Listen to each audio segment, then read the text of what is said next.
Oh, that's cute. All right, I'm getting distracted. Hey guys, as we get started on this video, I would love some help identifying this car and the motor. I've been reading about stuff. It's supposed to be like a 2003 to 2007 NASCAR that also ran an ARCA. I'm not quite sure if all these things are accurate. If you know anything about this, please let me know. Also, I'm trying to find out specifics on the engine code of the engine and all that other stuff. If you could tell me about that, please let me know. And also, go to round 2 of Lone Star Drift. Here's the flyer. Let's get started. Dun, dun, dun, dun, dun, dun. All right. Welcome, guys. I bought another stupid car. I can't rev this one up for you because it's currently not running because some lines are undone, and fingers crossed everything's good on it. God, I hope so, because otherwise this was a really bad purchase.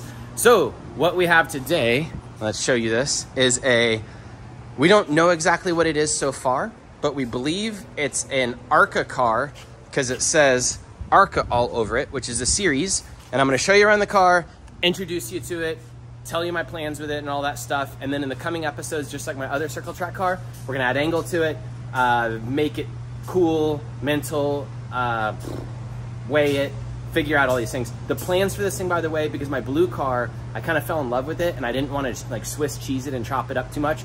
That one weighs in right at 2,400 pounds and is maybe 400 crank horsepower, but sounds absolutely amazing. And it's just a really nice little car.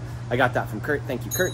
This one I just randomly found. It was owned by someone that did not race it. It was someone died and they ended up with the car through a family member. And it was just 4 miles from us locally. And I went and got it because it was a crazy steal. And now I have this silly car, and it is something like a 2003 to 2014 maybe. ARCA car is a series, which is something like a 2003 to 2007 NASCAR Cup car. I don't think a Sprint Cup car or whatever, I think, or a Sprint series, I don't know all these things. I'm reading about it and learning it. So it's basically a NASCAR, actually was a NASCAR, I think.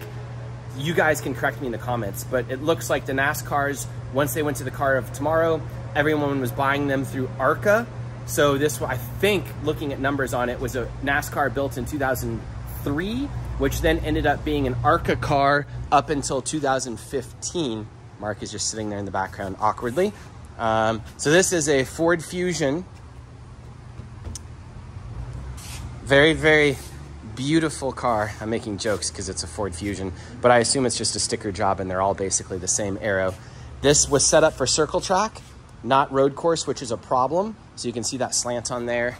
But the reason I was looking at these cars was because on my blue car, I've been wanting a body.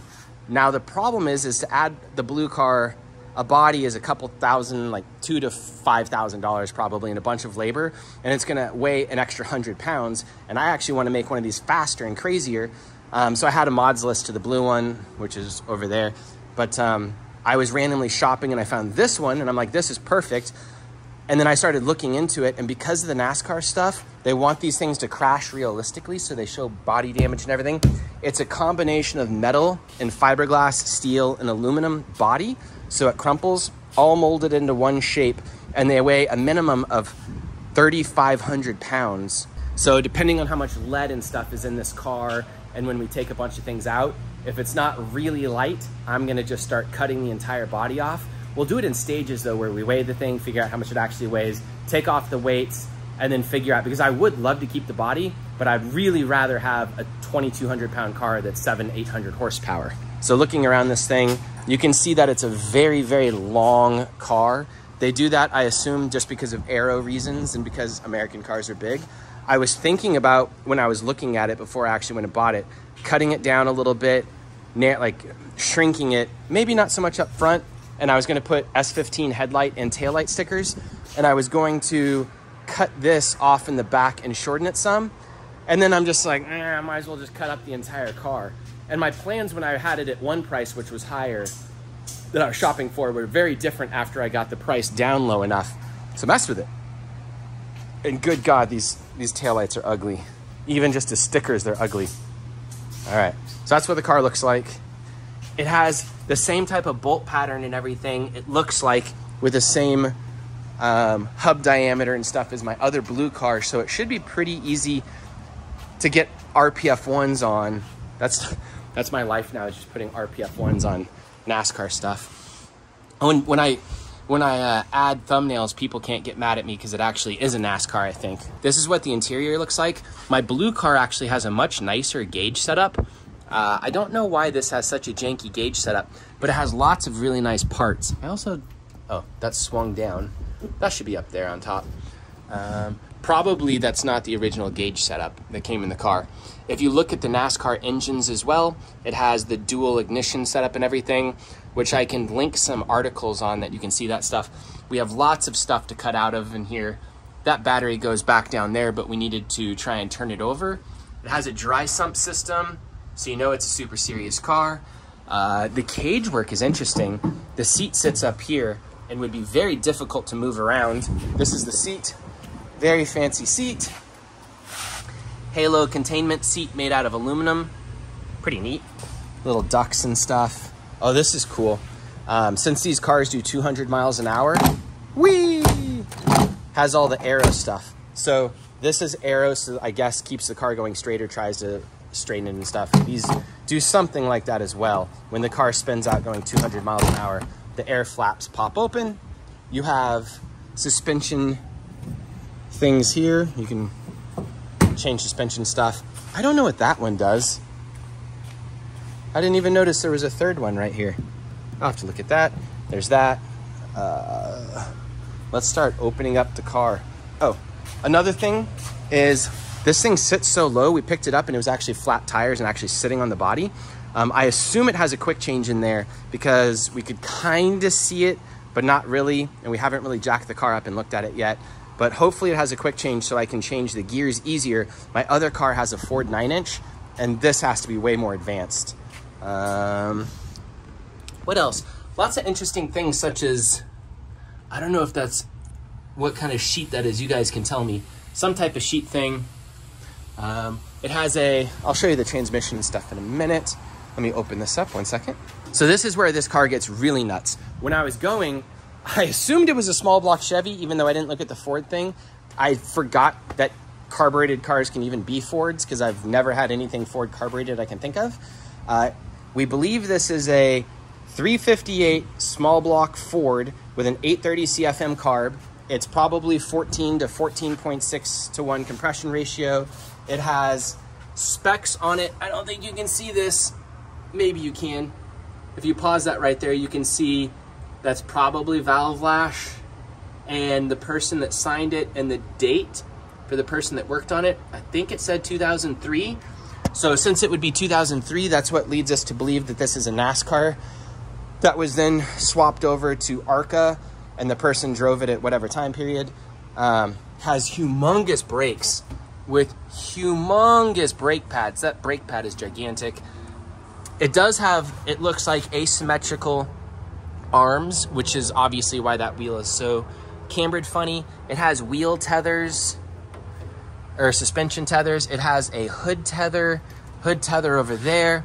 It is a dry sump setup. So it has a humongous dry sump setup. Fancy stuff there. I didn't know they just like mounted the oil filters up here. Maybe you can tell me if that's a normal NASCAR thing or if they added something to make it easier. These NASCAR, or the dry sump belts always freak me out. Interesting that the fan setup is so simple on this. I would think there'd be way more shrouding. The radiator is a, what do you call it? A CNR. It's absolutely massive radiator. Bunch of ducting, but the ducting doesn't quite line up at the moment. But if we're gonna get this thing down to 2,200 pounds, we're gonna have to strip all the ducting and like all the body off, and I'll show you how difficult that's gonna be in a minute. You can see that the body appears to be a mixture of aluminum, sheet metal, and fiberglass, and then has all kinds of mounting here. So some of the cars have rods everywhere, like the 5-star bodies that are adjustable, but these all seem to be welded on. And then you'll see rust in a bunch of places. So maybe that is just a strip across, or maybe, I haven't even gotten in there and looked. Yeah, it probably is a strip. And then there's metal down there, and then fiberglass in other places. I assume that's because if the thing is gonna go 200 miles an hour, it's gonna need craziness. I kind of wanted to strip all this off and put S15 headlights before I even do anything to see what this car would look like. but in drifting, this will not be nearly enough frontal space for cooling. And my other little one, NASCAR thing that's turned, their stock car, whatever, turned into a drift car, has unbelievable cooling system with such a simple setup that, I mean, the car can't even get up to 180 when we were driving it at COTA, lap after lap after lap. Maybe like got up to 190 at one point, 20 laps in a row. That's cool. As you look at this, just because some of you guys might be nerds and you can see stuff better than me and know about it, Ford Racing stamped there. Ford Racing, I don't know if you can see too well. It says Ford Racing stamped on the block. It says Roush on the alternator right there. Roush race proven alternator. It says Ford Racing on the intake manifold. So lots of fancy parts. Of course, we'll have to do spring rates and all that stuff on this and make everything match, because I'm sure everything doesn't match. Let's go look at the back real quickly. This is a bunch of cool stuff too. I kind of want to go drift the thing around before we take the body off, but I'm also very short on time all the time, so I probably won't actually do that. We'll probably just get the thing running and then just immediately start chopping it up, but I want to get the thing running first. Fuel cell has tons of beautiful sheet metal work with super nice fasteners and everything. Sheet metal work in here, nice rods and stuff. Cool fueling setup. Here's a bladed sway bar that's just laying back there that we need to put in the front. If you guys know what this thing is, we thought it was a gas thing at first, but like there's nowhere to put anything in. I have no idea what this is. If you guys can tell me, that would be nice. You'll also notice that the chassis here, all this bar is like welded into thicker metal here. And there's just a ton of sheet metal work that looks super nice on this car. Super nice sheet metal work all over the place. Moving back into the interior again. Like, we had the seat in here a little while ago, and it was so difficult to get in and out. I should have filmed it, but it was comical that someone can get out of these cars with the helmet on while they're on fire. It's kind of unbelievable. Looking back here, the transmission, I don't know how well I can show this, is a side shifting transmission.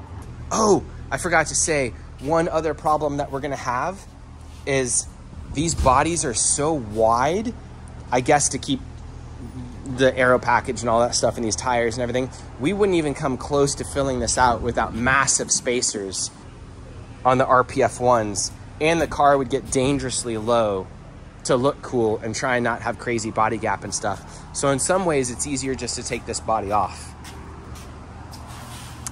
And now I have another dumb car.